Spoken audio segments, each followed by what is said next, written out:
হে আমার স্নেহময়ী মা,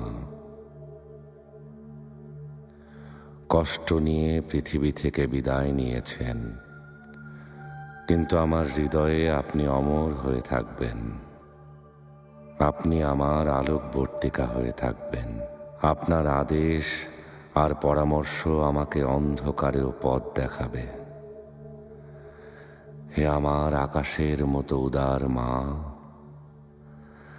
আমাকে উত্তাপ থেকে বাঁচাতে আপনি মেঘ হয়ে ছায়া দিয়েছেন।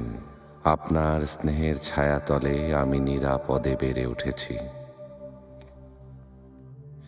হে আমার জীবন সম্রাজ্ঞী, হে পৃথিবীর সম্রাজ্ঞী, শুধু আপনি না, একে একে সবাইকে যেতে হবে, কারণ পৃথিবীটা শুধুই স্বপ্ন।